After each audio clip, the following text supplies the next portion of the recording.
Welcome back. So last time I gave an upper bound on the mixing time in terms of the relaxation time, and then I sort of forgot to mention that there's sort of an easier way of writing it. So I think, let me see where I had it. So I wrote, or not an easier way of writing it, but a sort of simplification. So what I wrote was that mixing time, T mix of epsilon, is less than or equal to the ceiling of the relaxation time times this thing 1/2 log of 1 over this pi min, where this was the minimum possible value of the stationary probability measure, and then this was plus log of 1 over 2 epsilon. And this looks kind of gross, so it's a little bit nicer to write this as, well, to say that this is actually less than or equal to the relaxation time times the log of 1 over epsilon times pi min. So that's a little bit cleaner. Okay, so we'll just use that. Okay, so let me go back to the random transposition shuffle. So we'll do an example. Consider random transposition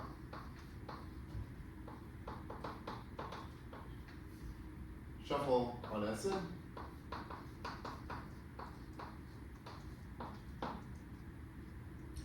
And define this function f from Sn to R by letting f of a permutation sigma be, okay, I'll write this as delta sub sigma of 1 comma 1 minus in inverse. So here this is going to be 1 if sigma of 1 is 1 and otherwise it's 0. Okay, and then the claim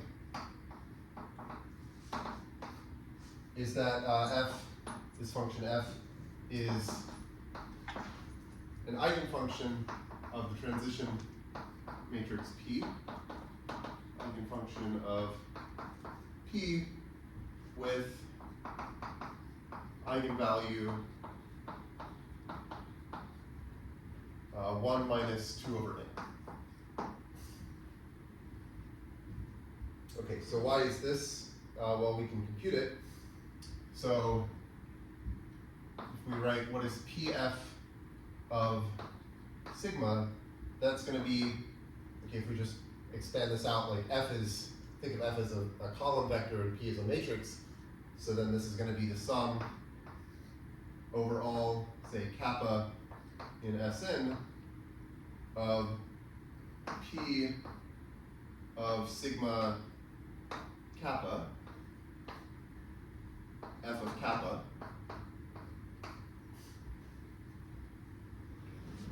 and, okay, well this, if we write it out, the P of sigma kappa is going to be 0 for many choices of kappa. It's going to be, if it's equal to sigma, then this is going to be 1 over n.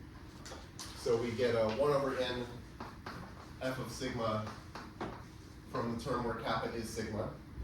And then we also have a sum over all of the permutations kappa that are of the form sigma times the transposition. So this would be plus sum over all transpositions ij of P of sigma ij, f of sigma ij. Okay, so the point is that If kappa is not sigma or sigma times the transposition, then we get 0, so we just have this sum. And okay, what is this?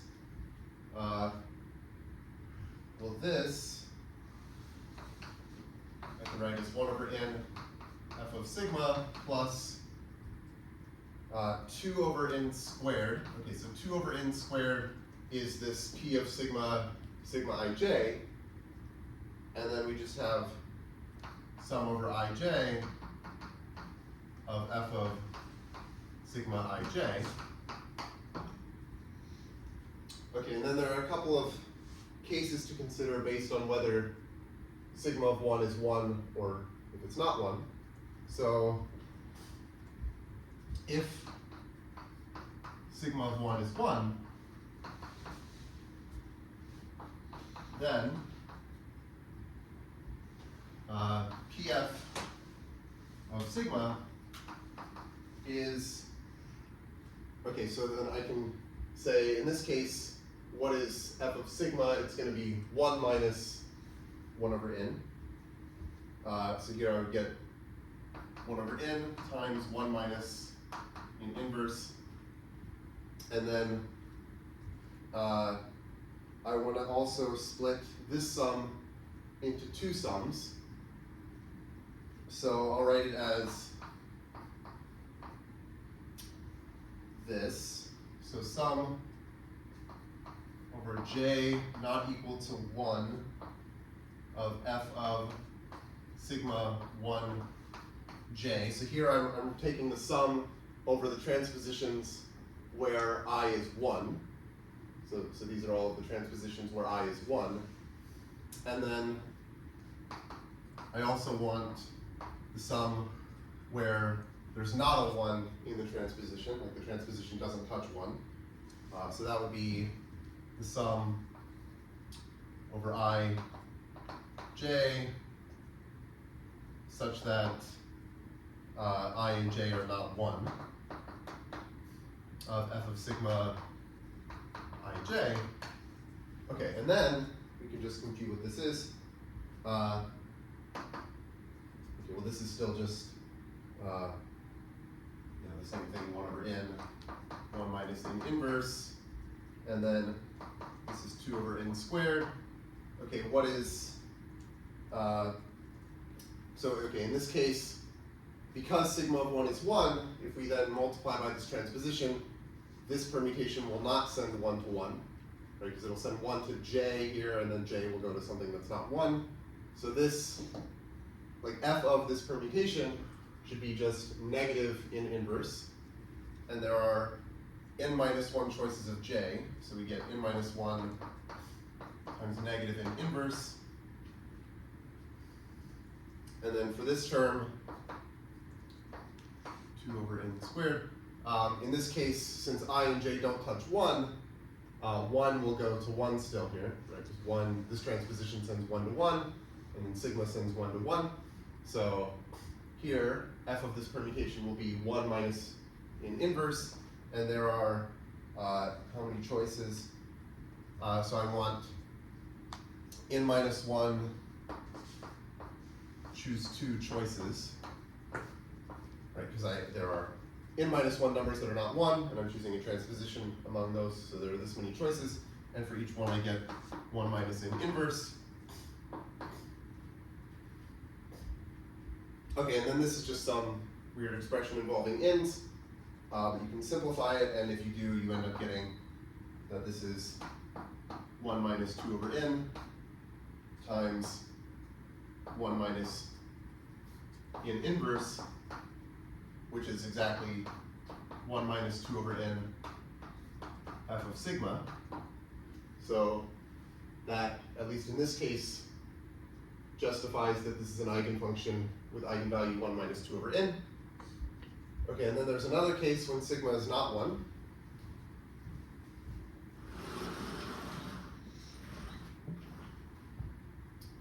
If sigma of 1 is not 1, let's say, let's write it this way. Let's say sigma of k is 1 where k is some number that's not 1. Then, okay, well then I can still write this out using this expression for pf of sigma. So pf of sigma is 1 over n f of sigma. Now f of sigma is just negative in inverse.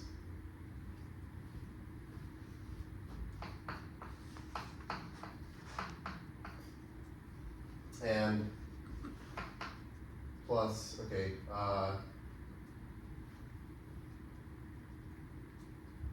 want, okay, so in this sum, I want to get the terms where this fixes 1. Like, what are the possible choices where, like, this permutation sends 1 to 1? Well, there's only one transposition that'll do that, and it's the one swapping 1 and k.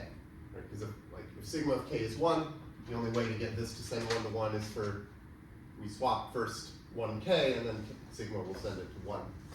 So there's one term in this sum where I get a 1 minus in inverse. Okay, so that'll be, yeah, maybe I'll just write it as 2 over n squared f of sigma times 1k, and then plus 2 over n squared times the sum over all of the other transpositions that are not 1k of f of sigma ij. And okay, so what is this? Well, this is negative 1 over n squared. This is 2 over n squared times 1 minus n inverse. And then this is 2 over n squared times, well, the number of terms here is n choose 2 minus 1. So n minus 1 over 2 minus 1.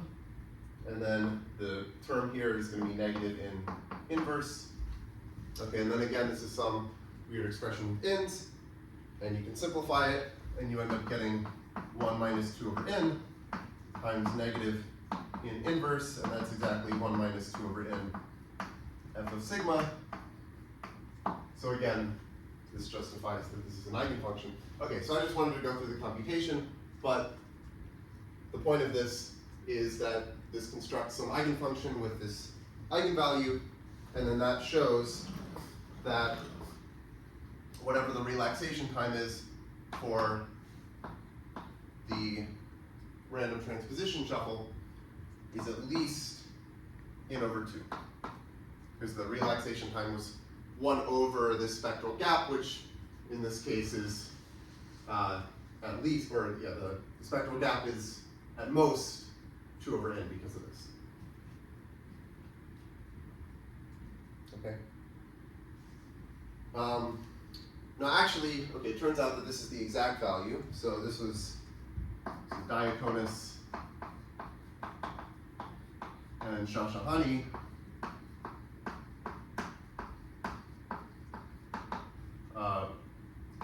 They wrote what's now a fairly famous paper where they showed that,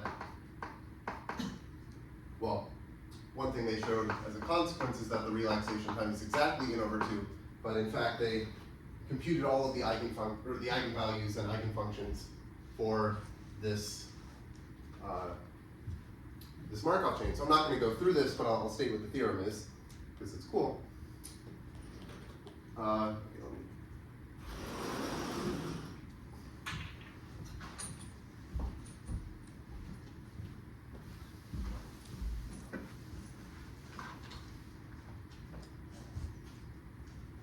This is a theorem by Diaconis and Shashahani.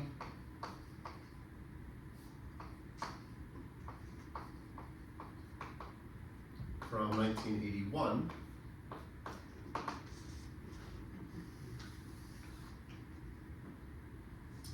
Okay, so the statement of the theorem uses representation theory of the symmetric group, which, if you're not familiar with, that's fine. Like, I'm only going to state this one theorem, but if you are familiar with it, then good.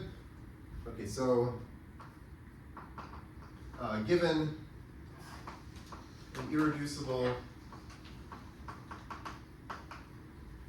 representation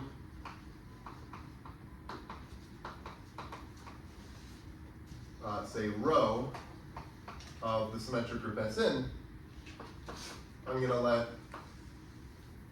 I'm going to let chi rho denote its character.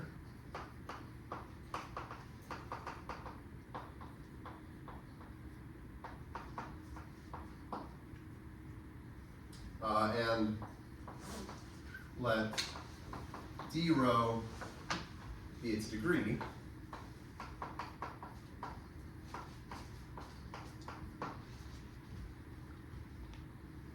Okay, so maybe I'll say that for the symmetric group, the conjugacy classes correspond to integer partitions, so those also index the irreducible representations.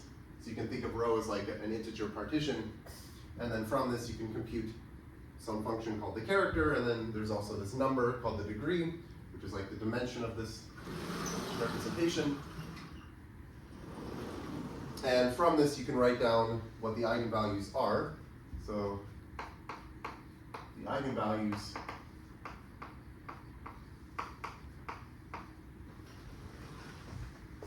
of the random transposition shuffle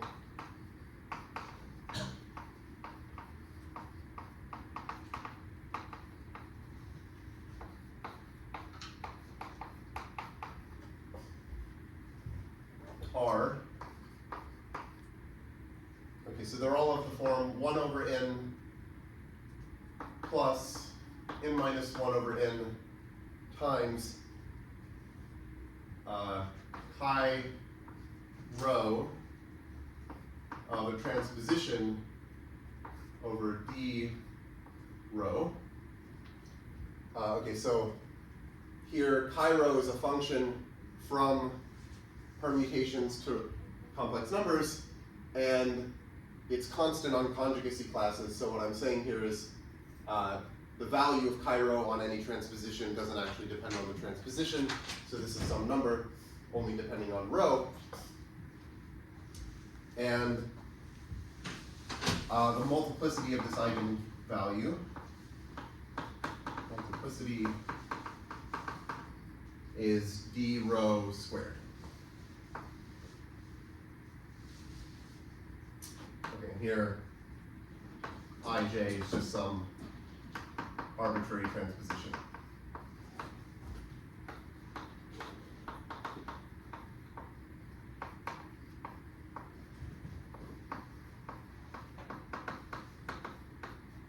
Okay, so this is just sort of a side remark, but I just wanted to mention that there's more known about these eigenvalues than just like that one of them is 1 over, or 1 minus 2 over n. Okay.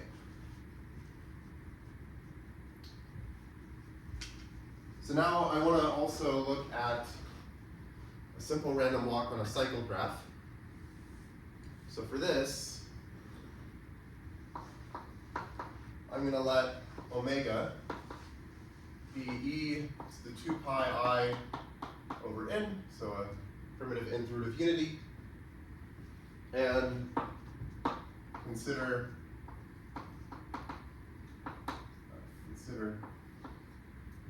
the group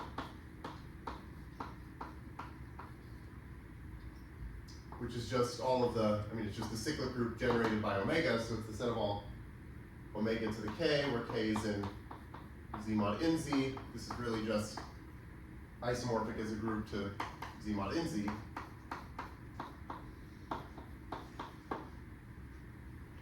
And I'm going to define a random walk on this group, and it's going to be driven by some probability measure mu. So we'll define mu by, well, it'll just be where mu of omega and mu of omega inverse are both a half, and mu of everything else is 0. And so when we look at the random walk on the group, we're just saying that with probability half, we multiply by omega, which is going to go like 1. If you think of the roots of unity in the complex plane, this is just going to move you 1 step counterclockwise. And then with probability half, we multiply by omega inverse, which moves us 1 step clockwise. And so this is really just a simple random walk on a cycle. I guess at some point I said when I define a random walk on a group, I'll assume that mu has a support that generates the group and that it contains the identity. Here I guess the support doesn't contain the identity, but whatever, that's fine. It does actually generate the group though, so that's good. Yeah. So the random walk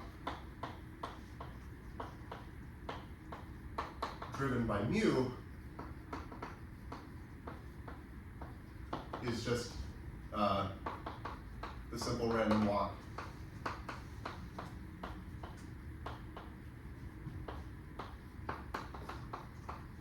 on an in-cycle.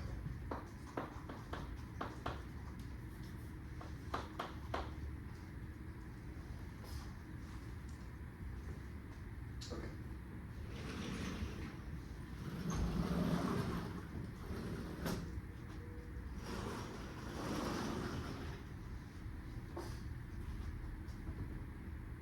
So I want to look for eigenfunctions of this. So for 0 less than or equal to j less than or equal to n minus 1, let's define phi j of omega to the k. So I'm defining phi j on this group. Phi j of omega to the k is just going to be omega to the kj, so that's easy. And if I do this, then what is, so P is my transition matrix for this random walk. What is P phi j of omega to the k? Well, I just say there's a 1/2 chance that I multiply by omega inverse and 1/2 chance that I multiply by omega. So if I write this out, it's going to be phi j of omega to the k minus 1 plus phi j of omega to the k plus 1 over 2.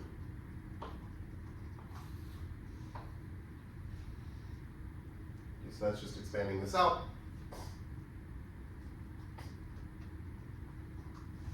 And well, what is this? Just the definition of phi j is we take it to the jth power. So this is omega to the kj plus j plus, or maybe I'll say minus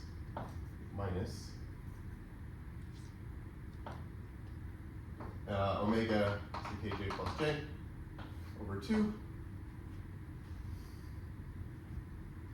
And that's just omega to the kj times omega to the negative j plus omega to the j over 2.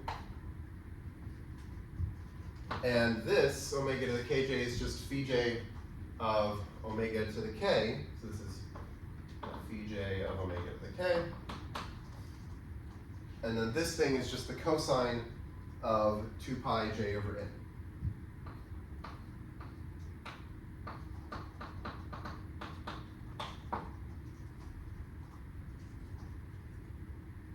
So what this shows is that phi j is an eigenfunction for p with this as the eigenvalue. So phi j is an eigenfunction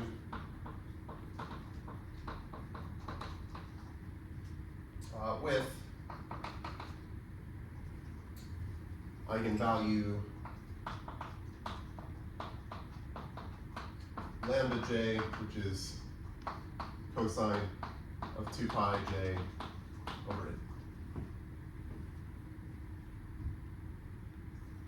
And these are all the eigenfunctions.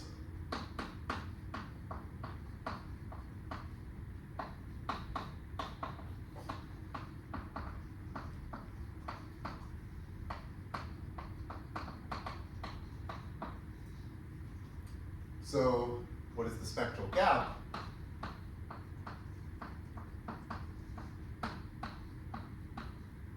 Well, the smallest, okay, so one of these eigenvalues is 1 when j is 0, but the closest, like the closest that this can be to 1 when j is not 0 is if j is 1, and in that case, okay, so we just get cosine of 2 pi over n. So the spectral gap is 1 minus cosine of 2 pi over n.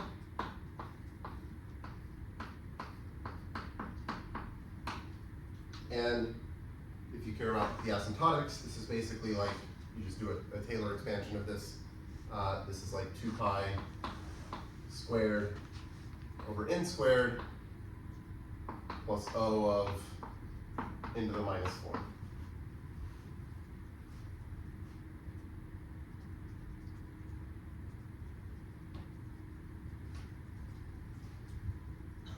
Okay, so the next thing I want to talk about is what's called lumping of Markov chains.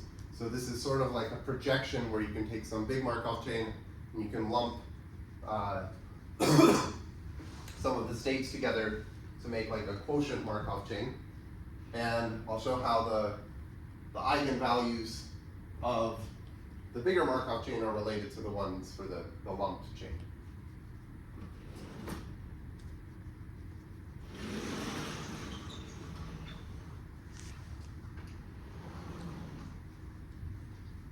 So we'll talk about lumped chains.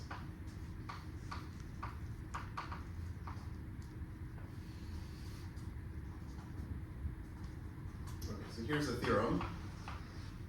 Kind of a long theorem, but okay, so I'm going to let tilde be some equivalence relation on our state space.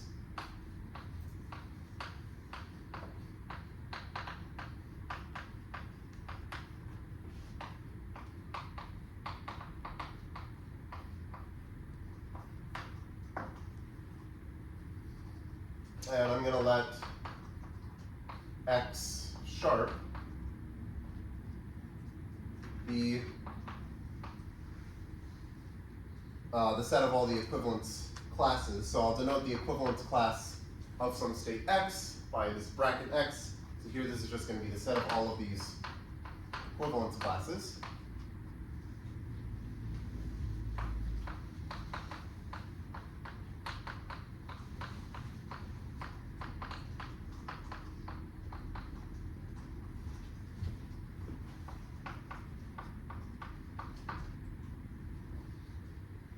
Okay, and what I want to do is suppose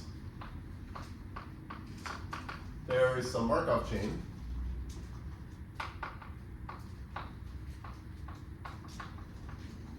whose state space is this x sharp on x sharp with some transition matrix which I'll call p sharp.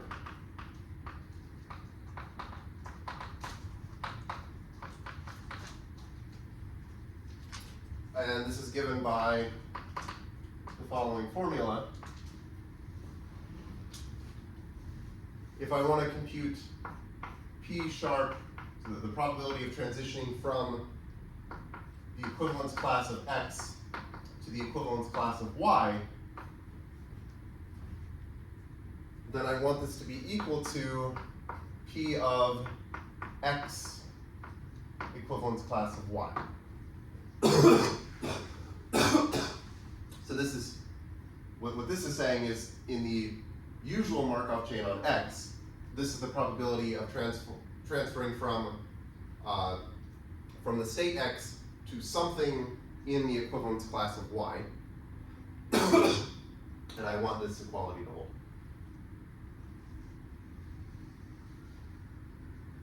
Okay, so in this case, this is what we call a lumping of the Markov chain. So that this Markov chain with this transition matrix P sharp is a lumping of the Markov chain with transition matrix P. And so in this case, there are a couple theorems, or yeah, a couple results. One is if f from x to r, so let's let this be an eigenfunction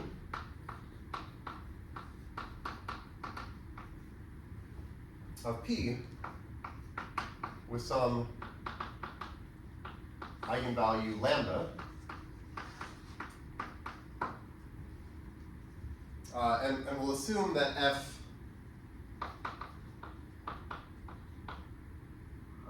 that is constant on equivalence classes.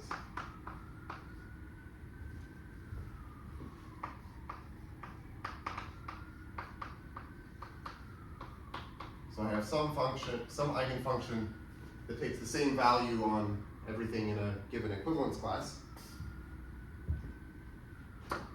Then we can define this map f sharp,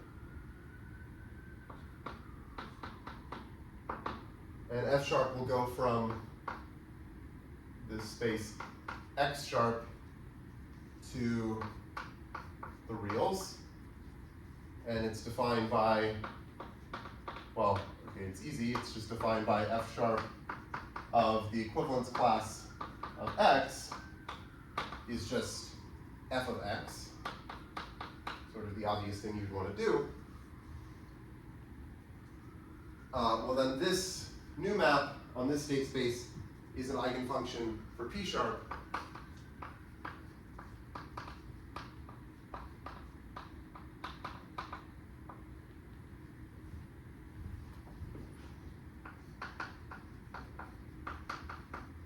With eigenvalue lambda, so the same eigenvalue.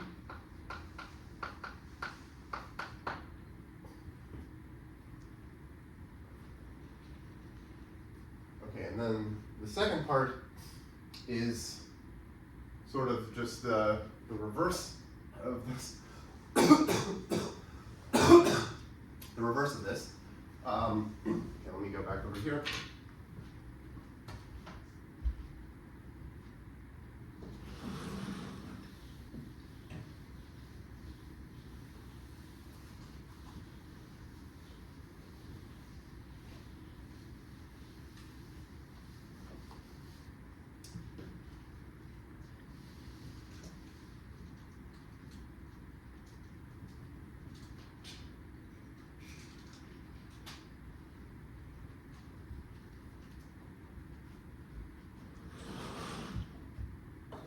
Two is if I have some function g from x sharp to r, and this is an eigenfunction for p sharp,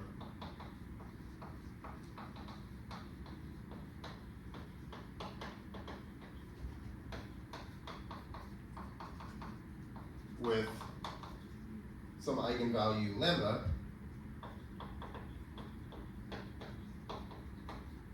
Okay, well then we can go in the reverse direction and define this map G flat, I guess that's a flat,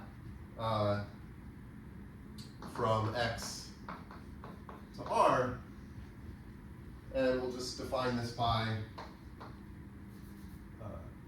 defined by G flat of X is just G of the equivalence class of X. This is an eigenfunction of P with eigenvalue lambda.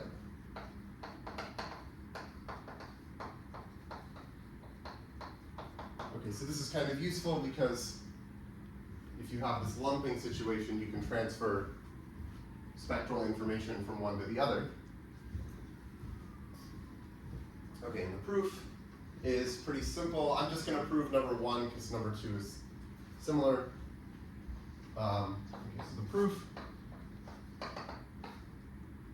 So just prove 1 since 2 is similar.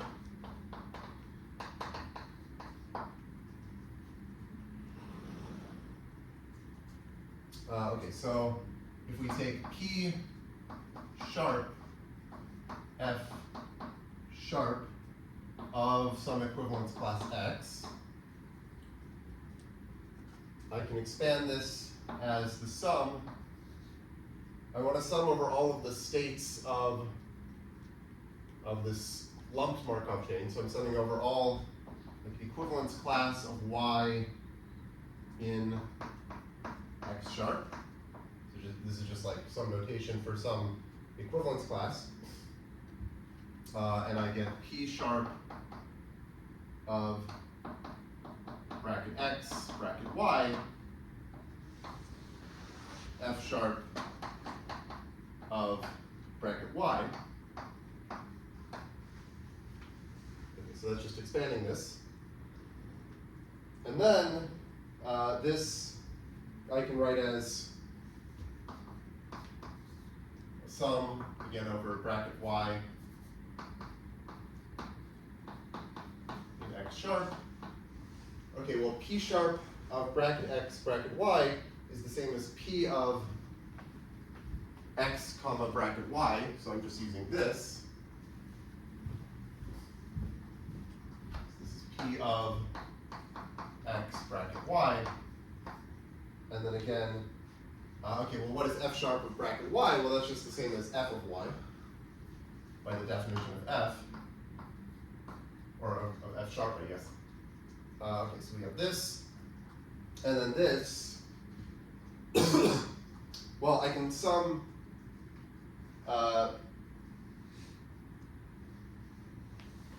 yeah, so okay, I can write out this sum, like P of X comma bracket Y is just the sum of the probabilities P of X comma Z as Z goes over the elements of this equivalence class. So this is just, again, sum over bracket Y in X sharp of, now I'll take the sum over Z in bracket Y of P of X Z. So that sum is just this. And then I still have the F of Y, but I could write, I mean, F of Y is the same as F of Z if they're in the same equivalence class, because F is constant on equivalence classes. So then I can write this, I can just say, okay, I'm summing over all equivalence classes, and then I'm summing over all the elements of the equivalence class. That's the same as just summing over all elements Z of the entire state space. So this is the sum over Z and X of the same thing, P of X, Z, F of Z, and this is exactly just PF of X. And because F is an eigenfunction with eigenvalue lambda, this is lambda F of X. But then I can also say this is lambda F sharp of the equivalence class of X. And so that shows that this is an eigenfunction with eigenvalue lambda.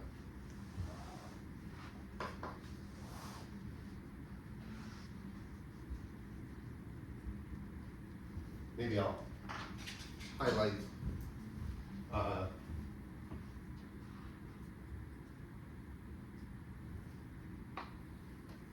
this is the lumping of, well, the Markov chain with transition matrix P.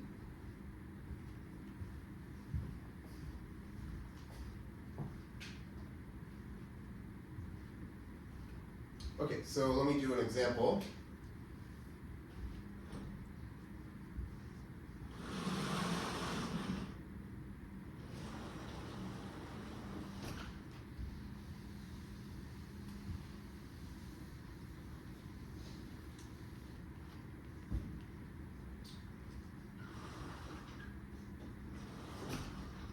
So for the example, I'm going to just take the simple random walk on a cycle, which we were looking at here, and I'm going to project it to a path. Or lump it to a path, I should say.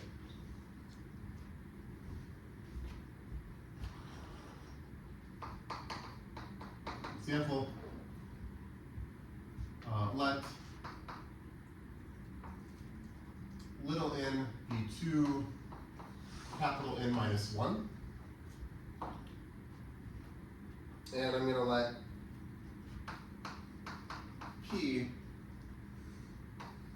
be the simple random walk on the in cycle. And I'm representing this as before as the random walk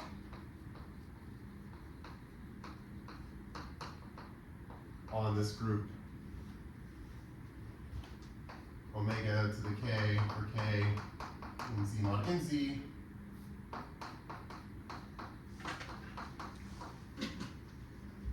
driven by this mu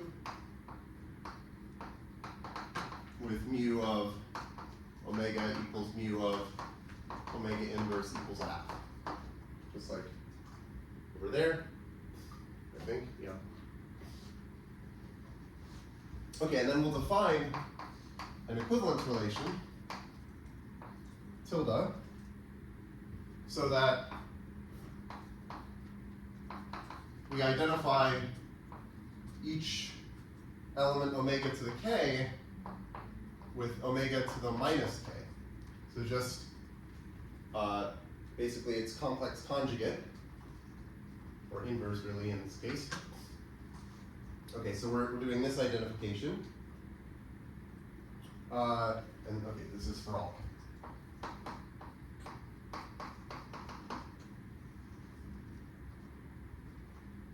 So then the equivalence classes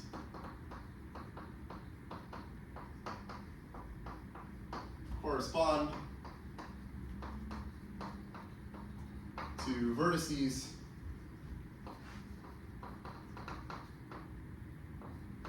of an in-vertex path. By that I mean like a capital in-vertex path. Okay, so the picture would be, like imagine, let's say capital N is 4,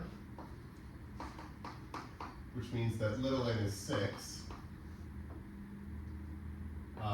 In this case I get, here's my complex plane, and I have my 6th roots of unity, which should be something like this, maybe.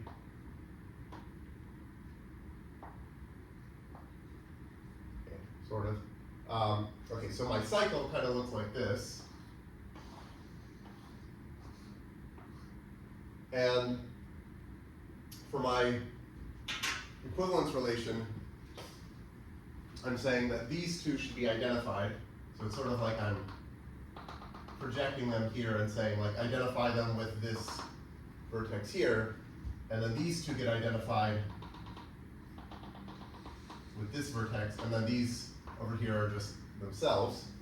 So I can think of this as like, I've kind of squished my cycle into this path with 4 vertices.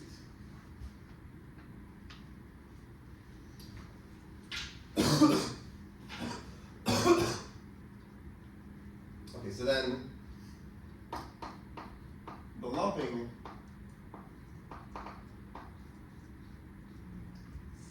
this P sharp is just a simple random walk on the in-vertex path.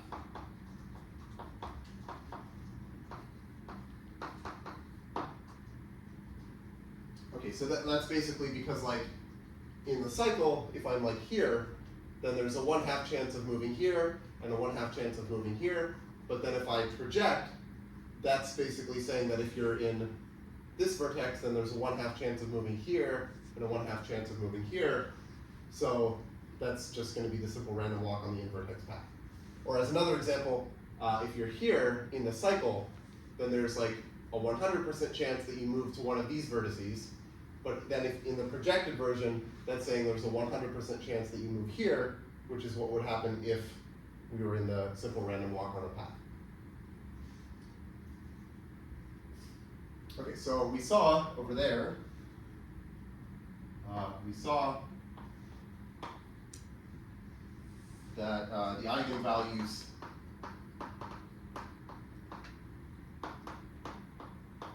of P are of the form cosine of 2 pi j over n. I guess I can write this as cosine of pi j over n minus over capital N minus 1.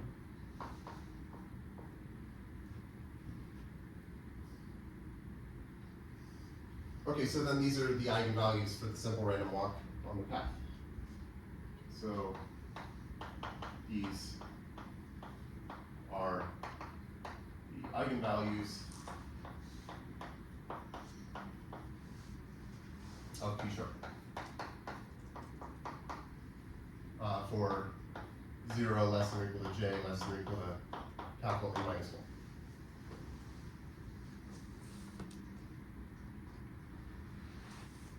Well, okay, I guess I should say these are some of the eigenvalues, but then there are enough of them that actually they're all of them. So these are all of them.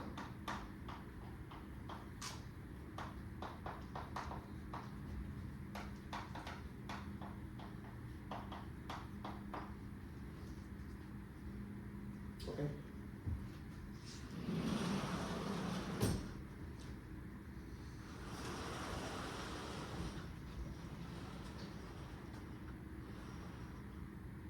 Okay, so I guess we can think that like lumping is sort of one procedure that we can do to a Markov chain.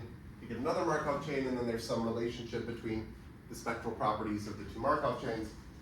And another thing you can do to a Markov chain, well, or maybe to a collection of Markov chains, is you can take a product of them. So I'm going to talk about a product of chains, and then this will also have some relations between their spectral properties.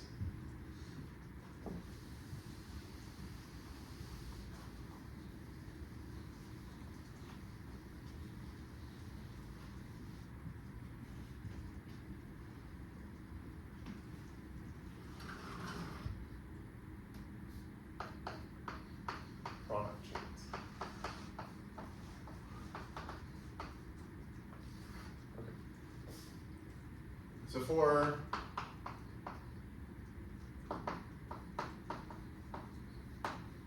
let's say d is some positive integer, and if we choose some j, let's let p sub j be an irreducible Markov chain, or the transition matrix of an irreducible Markov chain.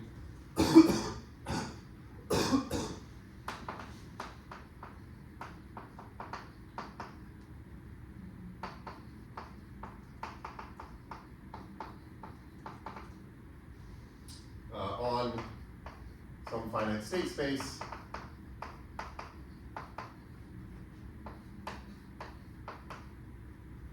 say xj, and let's say with some stationary distribution,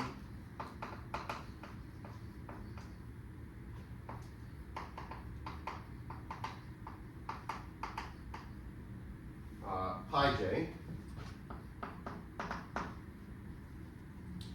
Okay, so we have this collection of irreducible Markov chains, and I also want to let nu be a probability distribution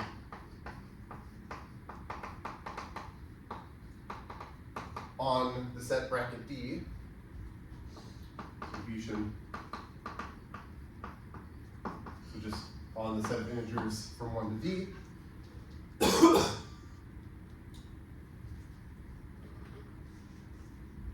Okay, then define a Markov chain.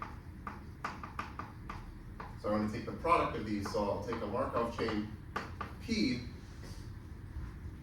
on the state space,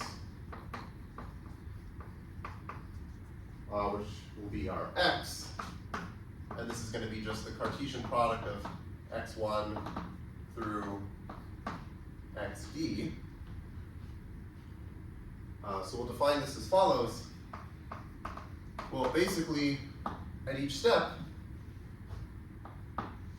we're just going to pick an index using the probability distribution nu, so sample and index according to nu, and then just do one step in that Markov chain. Like if we chose j, then we do one step in pj, and then we just keep all the other state, like all the other pieces the same. Okay, so at each step,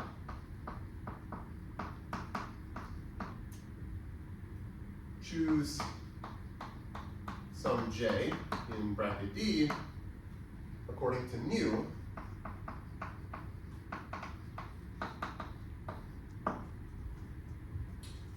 then update the jth coordinate just using the transition rule for the jth Markov chain.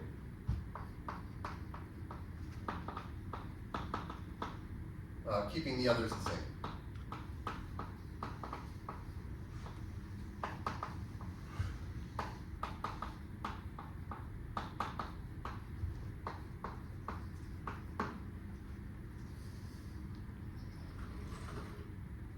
Okay, so explicitly, if I have these states x, which is x1 through xd, and y, which is y1 through yd, these are states in the product space x, then we have P of x, y is, it's going to be the sum from j equals 1 to d of nu of j, and then pj of x, x, j, yj, and then the product over I not equal to j of delta sub xi yi. Okay, so the point is that to transition from p, or to transition from x to y, we pick some j according to nu, and then we want to transition from xj to yj using pj, but we also want, like this should be 0 if the other coordinates are not all the same. So this here is saying this is 1 if all the other coordinates are equal, and it's 0 if they're not.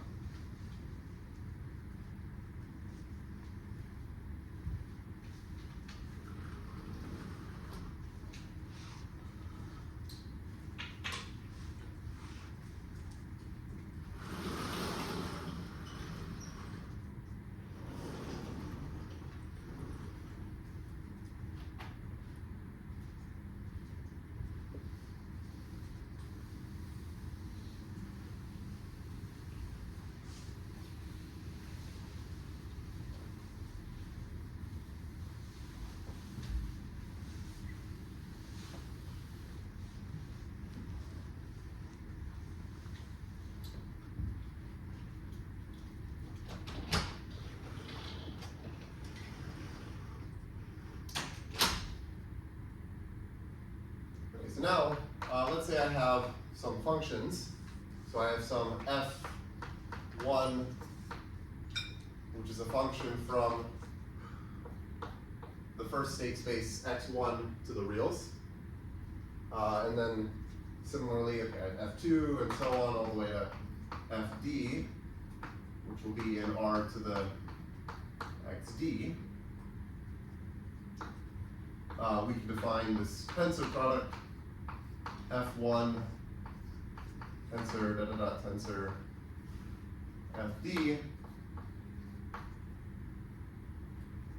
in R to the x by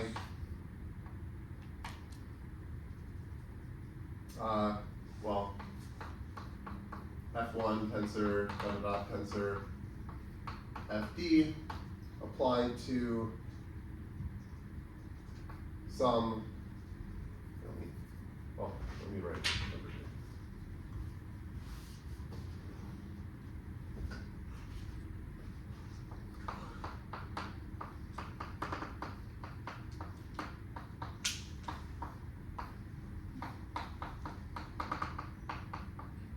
Well, okay, this should just be the product.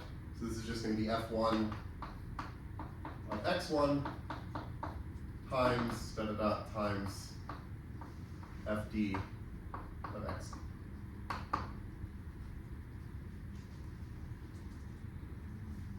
Oh, maybe I should also point out that the Markov chain with transition matrix P is irreducible.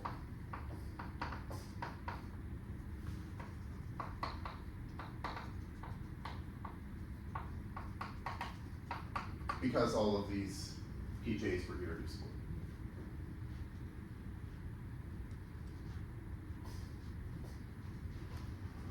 Okay, so here's a lemma about this product chain.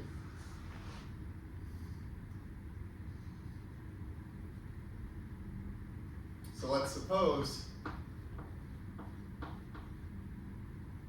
that for each J in bracket B, the transition matrix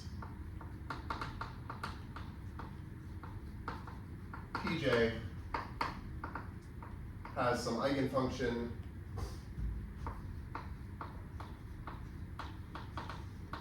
Pj,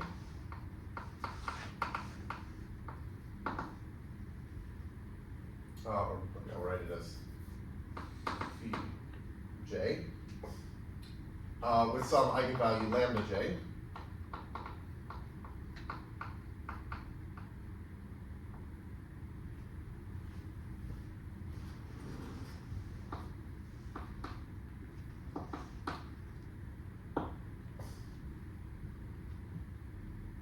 Okay, well then, if we take this tensor product, phi 1 tensor dot dot dot tensor phi d, this is going to be an eigenfunction for p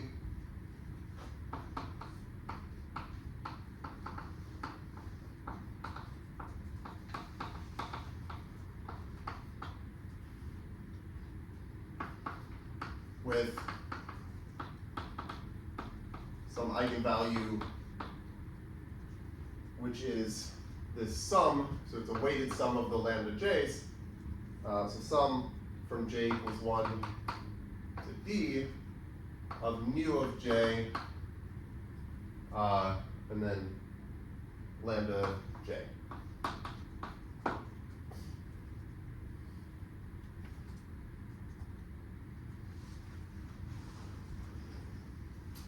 In particular, if we look at, so we can think of the stationary distribution as one of these functions. Like here, pi j is the stationary distribution of pj, but you can also think of it as a function from xj to the reals that just sends each state to its probability. And if we take the tensor product of the stationary distributions, then we get the stationary probability of p. So the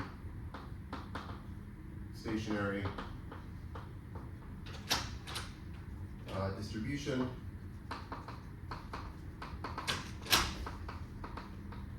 of P is pi 1 tensor, so this is pi, which is pi 1 tensor dot dot tensor pi d.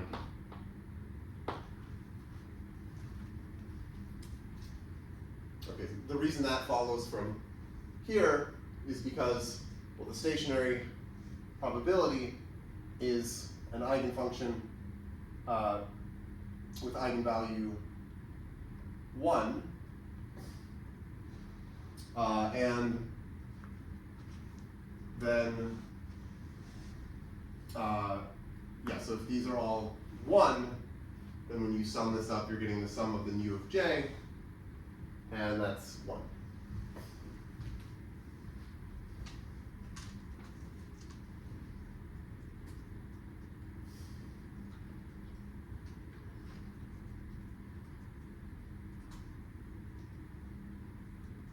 Okay, so the proof.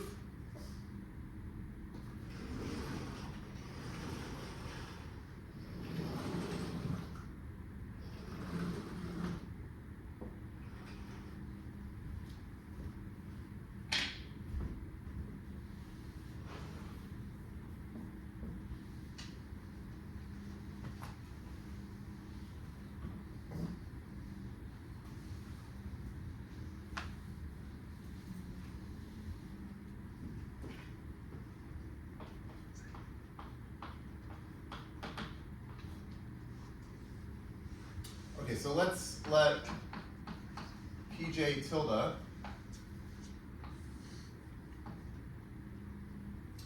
be the transition matrix of the following Markov chain. Okay, so of the Markov chain on X that always moves in coordinate j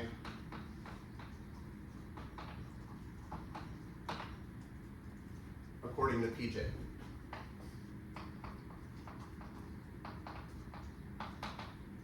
So here I'm just saying define a new Markov chain with the same state space x, except in this Markov chain, you always just update the jth coordinate and all of the other coordinates just stay the same. This is not an irreducible Markov chain, but that's fine. Okay, so we have this transition matrix. So that is Pj tilde of some x, y should be just Pj of xj, yj, and then the product over I not equal to j of these deltas, delta xi, yi. Okay, and then from this, I'll just say it is straightforward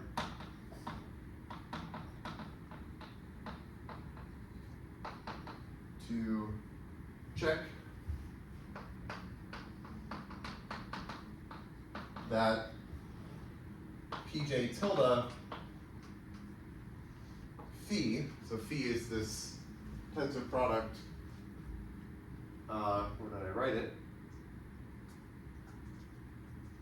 Here, okay, maybe I'll call this phi.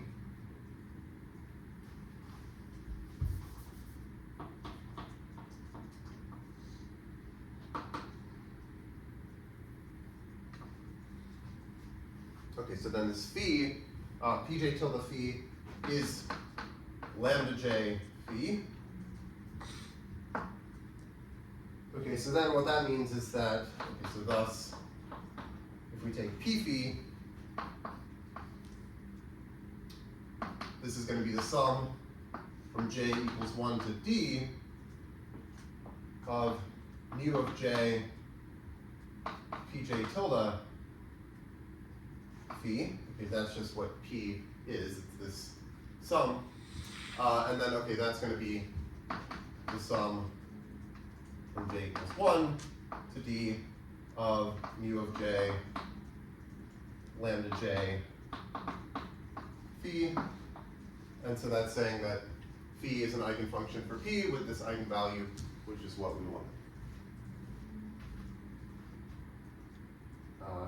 Yeah.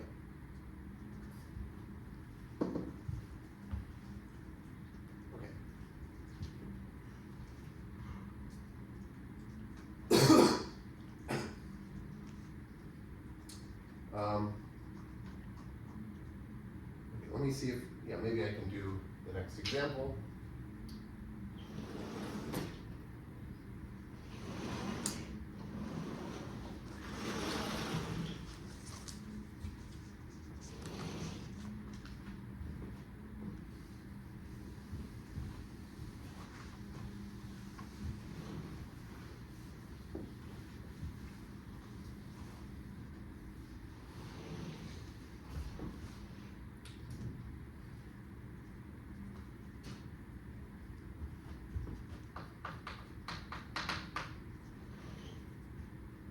Okay, so for each j in bracket n, okay, so now I'm replacing the d with n, but it's the same thing. So let's let xj be just -1 or 1.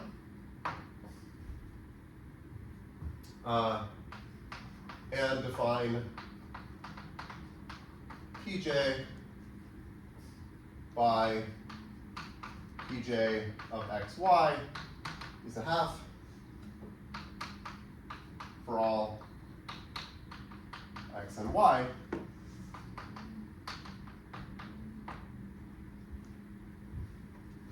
Okay, so one eigenfunction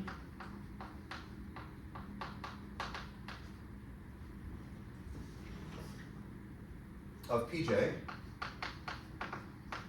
is what I'll call gj, but gj is really just the all ones vector here. So it's just the function that sends everything to 1 with eigenvalue 1.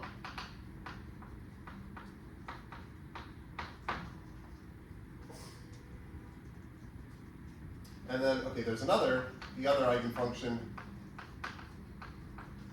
is fj, which is defined by just fj of x is x.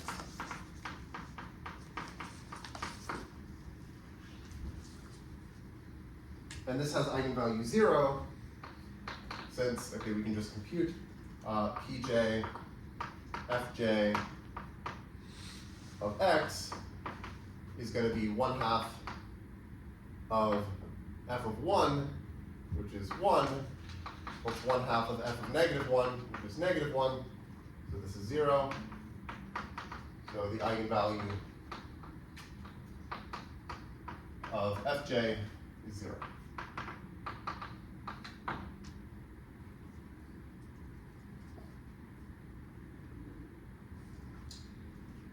Okay, now I want to take the product of these Markov chains, and that's just going to be a lazy random walk on a hypercube. So now consider P on this product space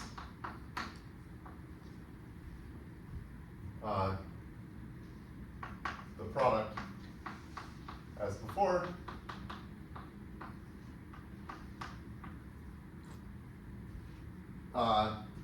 with nu, so I had that nu, but I'm just going to choose that to be uniform on set of integers from 1 to n. Okay, then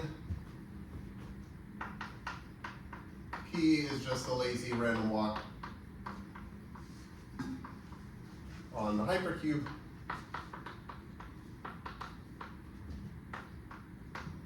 with one very minor difference, which is that before I was representing the states in the lazy random walk on the hypercube as like 0, 1 vectors.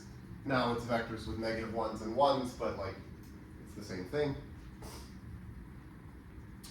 Okay, so by the lemma, what are the eigenfunctions for this product?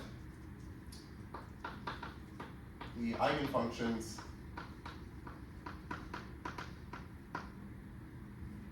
are of the form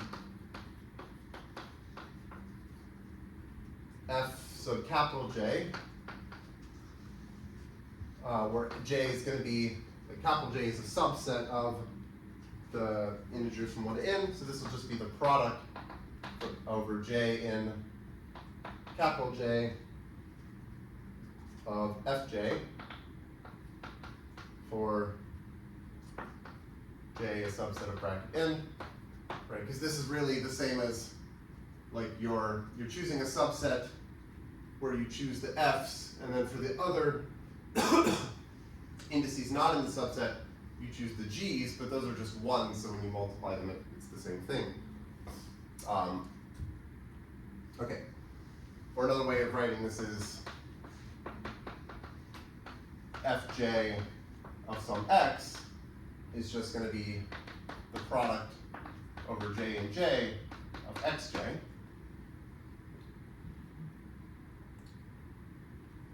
And, okay, what is the corresponding eigenvalue?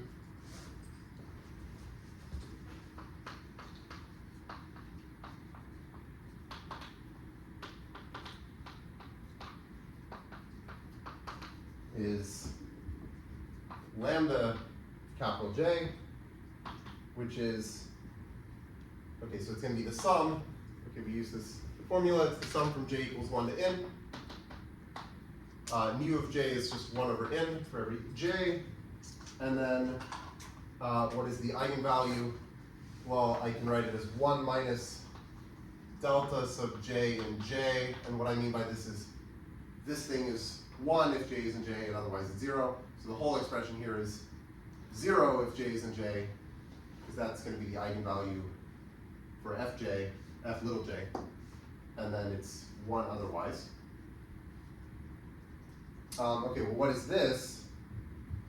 Well, if you write this out, this is 1 minus the size of j over n. So the gamma star, the spectral gap, is 1 minus the eigenvalue that is closest to 1, which is when j has cardinality 1, so we get 1 minus 1 over n. Okay, that's just 1 over n.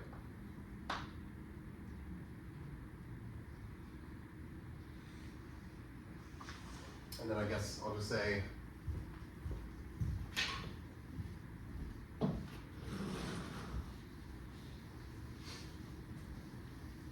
what does this tell us about mixing?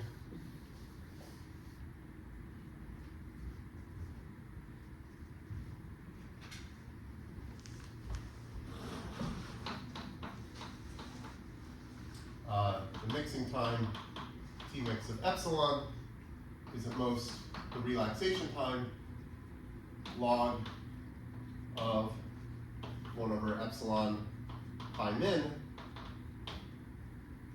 Here, okay, what is this? Well, the relaxation time is going to be n. It's the reciprocal of the 1 over n. And then pi min, the stationary distribution pi is uniform on 2 to the n vectors, so this pi min is 1 over 2 to the n. So this is like log of 2 to the n over epsilon. And this is n squared log 2 minus n log epsilon. And